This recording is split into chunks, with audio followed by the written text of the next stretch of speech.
கர்நாடகாவில் உள்ள தர்மசலாவில் நேத்ராவதி நதிக்கு அருகில் இன்று நடைபெற்று வரும் ஆய்வுப் பணியின் தொடர்ச்சியாக குழி தோண்டிய போது 11வது தளத்தில் சந்தேகத்திற்கிடமான மனித எச்சங்கள் கண்டுபிடிக்கப்பட்டு இருப்பது தெரியவந்துள்ளது.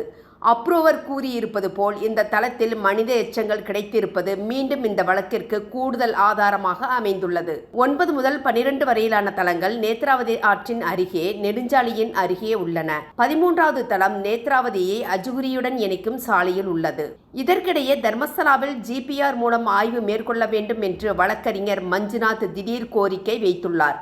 ஏனென்றும் இந்த வீடியோவில் பார்க்கலாம். தர்மஸ்தலாவில் கடந்த சனிக்கிழமை 9 மற்றும் 10ஆம் தளங்களில் 8 அடிக்கு குழி தோண்டிய பின்னரும் எதுவும் கிடைக்கவில்லை என்பது தெரிய வந்தது. இதுவரை அப்ரூவர் அடையாளம் காட்டியதாக கூறப்படும் 13 இடங்களில் ஒரு இடத்தில் மட்டுமே மனித எலும்புக்கூடு கிடைத்திருந்தது ஏற்கனவே தெரிய இருந்தது.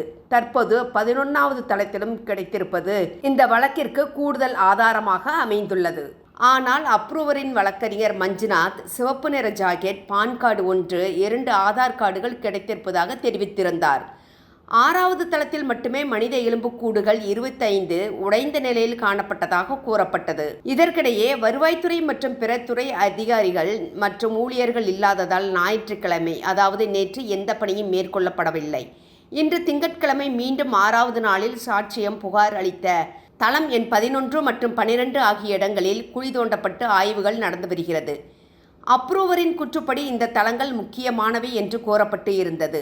கர்நாடக மாநிலம் தர்மஸ்தலா கோயிலுக்கு வந்திருந்த பெண்களில் 100க்கும் மேற்பட்டவர்கள் பாலியல் பலாத்காரம் செய்யப்பட்டு கொல்லப்பட்டதாக அந்த கோயிலில் பணியாற்றி வந்த துப்புரவு தொழிலாளி ஒருவர் அப்ரூவராக மாறி சாட்சியம் அளித்திருந்தார். தனது மனசாட்சி உறுத்துகிறது என்று குறிப்பிட்டிருந்தார். கர்நாடகா நீதிமன்ற நீதிபதி முன்பு சாட்சியம் அளித்திருந்தார்.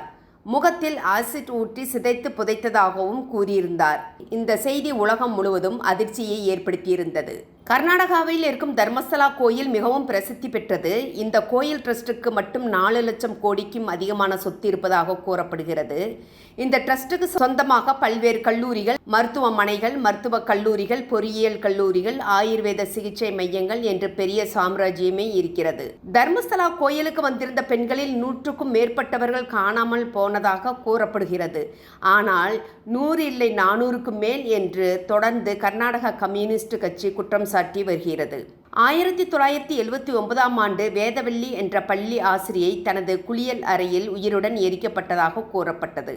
இவருக்கு பதவி உயர்வு கிடைத்ததை பொறுக்காமல் இவர் பாலியல் பலாத்காரம் செய்யப்பட்டு கொலை செய்யப்பட்டு எரிக்கப்பட்டதாக அப்போது கூறப்பட்டது. இவர் பணியாற்றி வந்தது தர்மஸ்தலாவுக்கு சொந்தமான பள்ளி என்பது குறிப்பிடத்தக்கது.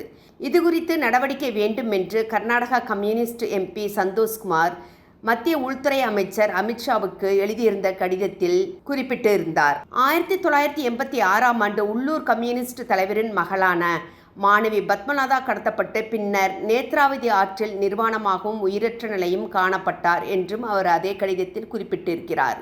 2004ஆம் ஆண்டு மருத்துவ மாணவி அனன்யா பட் தர்மஸ்தலத்திற்கு சென்றபோது காணாமல் போனதாக அவரது தாய் குறிப்பிடுகிறார். விசாரணை நடத்த முயன்ற சிபிஐ ஊழியரான அவரது தாயார் உடல் ரீதியாக தாக்கப்பட்டு கோமாவில் இருந்ததாக குறிப்பிட்டார். தற்போது இந்த விவகாரம் சூடு பிடிக்கவே அனன்யா தாய் சுஜாதா பட் புகார் அளித்திருக்கிறார். முன்பு எந்த எஃப்ஐஆரும் பதிவு செய்யப்படவில்லை என்பது குறிப்பிடத்தக்கது. 2012ஆம் ஆண்டு தர்மஸ்தலாவில் இருக்கும் கேஎஸ்ஆர்டிசி பேருந்து நிலையத்திலிருந்து சில மீட்டர் தொலைவில் உள்ளது நாராயணன் மற்றும் யமுனாவின் வீடு. இவர்களது நிலத்தை ஆக்கிரமிப்பு செய்வதற்காக கொல்லப்பட்டார்கள் என்றும் கூறப்பட்டது. அதே ஆண்டு 17 வயது சௌஜன்யா கடத்தப்பட்டு பாலியல் பலாத்காரம் செய்யப்பட்டு கொலை செய்யப்பட்டார் என்று கூறப்பட்டது. இந்த வழக்கில் சந்தோஷ்குமார் என்பவர் கைது செய்யப்பட்டு பின்னர் அவர் நிரபராதி என்று சிபிஐயால் விடுதலை செய்யப்பட்டார். தர்மஸ்தலத்தில் மர்மமான சூழலில் 19 வயதான பத்மநாதா காணாமல் போய் 39 ஆண்டுகளுக்கு பின்னர் அவரது குடும்பத்தினர் நீதியை எதிர்பார்க்கின்றனர். 1986ஆம் ஆண்டுடன் தொடர்புடைய வழக்கை மீண்டும் விசாரித்தால் சிறப்பு புலனாய்வு குழுவுடன் முழுமையாக ஒத்துழைக்க தயார் என்று அவரது சகோதரி சந்திரவதி தெரிவித்திருக்கிறார். 2ஆம் ஆண்டு பியூசி மாணவியான பத்மலதா டிசம்பர் 22, 1986 அன்று தனது கல்லூரி ஆண்டு விழாவில் கலந்து கொள்ள உஜிரில் உள்ள வீட்டை விட்டு வெளியேறியுள்ளார். ஆனால் திரும்பவே இல்லை. கிட்டத்தட்ட 56 நாட்களுக்கு பிறகு கைகள் மற்றும் கால்கள் கட்டப்பட்ட நிலையில் காட்டுப்பகுதியில் எலும்புக்கூடுகளாக அவரது உடல் மீட்கப்பட்டது. இது கொலைக்கான வலுவான சந்தேகங்களை எழுப்பியதாக அவரது சகோதரி சந்திரவதி தெரிவித்திருக்கிறார். அப்போது இந்த வழக்கு சிஐடிக்கு மாற்றப்பட்டது. இருப்பினும் எந்த தப்பும் இல்லாததால் இறுதியில் அந்த வழக்கு மூடப்பட்டது. தற்போது கடந்த 2 நாட்களுக்கு முன்பு பெல்தங்கடி தாலுகாவில் உள்ள தர்மஸ்தலா கிராமத்தில் 15 ஆண்டுகளுக்கு முன்பு நடந்ததாக கூறப்படும் குற்றம் குறித்து சிறப்பு புலனாய்வு குழு முன்பு ஜெயந்த் என்பவர் புதிதாக சாட்சி அளித்திருக்கிறார். இவர் ஒரு சமூக ஆர்வலர். மேலும் இந்த ஜெயந்த் பெல்தங்கடி காவல் நிலையத்தில் காணாமல் போனவர்களின் பட்டியலை RTI மூலம் கேட்டிருந்தார்.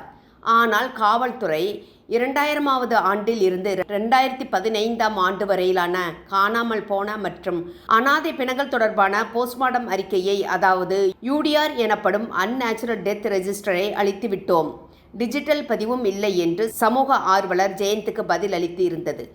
போட்டோ முதல் அளிக்கப்பட்டுள்ளது. இதில் இந்த வழக்கில் சம்பந்தப்பட்ட அதிகாரிகள் குறித்தும் கூறுகிறேன் என்று பகிரங்கமாக கூறுகிறார் ஜெயந்த். மேலும் 2 ஆண்டுகளுக்கு முன்பு அவர் வெளியிட்ட வீடியோவை மேலும் வெளியிட விரும்புகிறேன் என்பதையும் தெரிவித்திருக்கிறார். இவர் சாட்சியம் மட்டுமே, ஆனால் இந்த வழக்கில் எந்த வகையிலும் தொடர்பு இல்லாதவர். இவர் மர்மமான முறையில் இறந்த பத்மநாதாவின் உறவினர் என்பது குறிப்பிடத்தக்கது. புகார்தாரர் தனது வாக்குமூலத்தில் கூறியிருந்த தளம் எண் 11 தான் என்று ஆய்வு நடந்து வருகிறது. அந்த தளத்தில் 9 உடல்கள் இருப்பதாக அப்ரூவர் ஏற்கனவே தெரிவித்திருந்தார். இந்த இடம் நேத்ராவதி நதிக்கு அருகில் உள்ளது. 6வது இடத்தில் எலும்புகள் ஏற்கனவே கண்டுபிடிக்கப்பட்டுள்ளதால் 13 வரையிலான தளங்களின் அகழ்வாராய்ச்சியில் என்ன வெளிப்படும் என்பது குறித்த எதிர்பார்ப்பு அதிகரித்து வருகிறது. முக்கியமாக இந்த வழக்கில் இன்னும் உண்மையை வெளியே கொண்டு வர வேண்டுமானால் அப்ரூவர் கூறியிருக்கும் ரகசிய இடங்களில் GPR பயன்படுத்த வேண்டும் என்று சிறப்பு புலனாய்வு குழுவை வழக்கறிஞர் மஞ்சுநாத் கேட்டுக்கொண்டுள்ளார். இவர் அளித்திருக்கும் பேட்டியில் சாட்சியம் அளித்து இருக்கும் புகார்தாரர் அடையாளம் காட்டிய 13 இடங்களில் சிலவற்றில் எலும்புக்கூடு எச்சங்கள் கண்டுபிடிக்கப்பட்டுள்ளதாக அறியப்படுகிறது. சாட்சி கூறியது போல் அவர் 2014இல் தர்மஸ்தலாவை விட்டு வெளியேறினார். தர்மஸ்தலா பகுதியில் அதிக மழை பெய்யும். மேலும் மண் நகர்ந்து ஒரு இடத்திலிருந்து இன்னொரு இடத்திற்கு குவிவதற்கான அதிக வாய்ப்பு உள்ளது. சுமார் 11 ஆண்டுகளில் வனப்பகுதியில் கணிசமான மாற்றங்கள் ஏற்பட்டுள்ளது. சாட்சி தனது நினைவில் வைத்திருந்த அடையாளங்கள் மாறியிருக்கலாம். எனவே ஜூலை 29, 2025 அன்று நாங்கள் முன்பு மனு செய்தபடி ஏற்கனவே தோண்டப்பட்ட இடங்களிலும் சுற்றியுள்ள பகுதிகளிலும் எலும்புக்கூடுகளை கண்டறிய GPR பயன்படுத்த வேண்டும். புல் மற்றும் களைகளை அகற்றுவதற்கு பயன்படுத்தப்படும் இயந்திரங்களுடன் ஒப்பிடக்கூடிய மற்றும் மிக குறைந்த நபர்களை கொண்டு பயன்படுத்தக்கூடிய GPR அலகுகளை ஏற்கனவே தோண்டப்பட்ட இடங்களிலும் சுற்றியுள்ள பகுதிகளிலும் எலும்புக்கூடுகளை கண்டறிய பயன்படுத்த வேண்டும் என்று கோரிக்கை வைத்துள்ளார். GPR என்றால் என்ன என்று பார்க்கலாம். GPR என்பது உயர் அதிர்வெண் ரேடியோ அலைகளை வெளிப்படுத்தும். இந்த ரேடியோ அலைகள் நிலத்துக்கு அடியில் மண், பாறைகள், குழாய்கள் மற்றும் வெற்றிடங்கள் வழியாக செல்கிறது. அப்போது அங்கு என்ன இருக்கிறது என்பதை 2D அல்லது 3D வரைபடங்களாக காட்டுகிறது. தற்போது இந்த வழக்கில் கிளைமேக்ஸ் நெருங்கிக் கொண்டு இருக்கிறது. சரி, என்னதான் நடக்கிறது என்று பார்க்கலாம். நண்பர்களே, எங்களது YouTube சேனலை சப்ஸ்கிரைப் செய்யவும், லைக் செய்யவும், ஷேர் செய்யவும். நன்றி.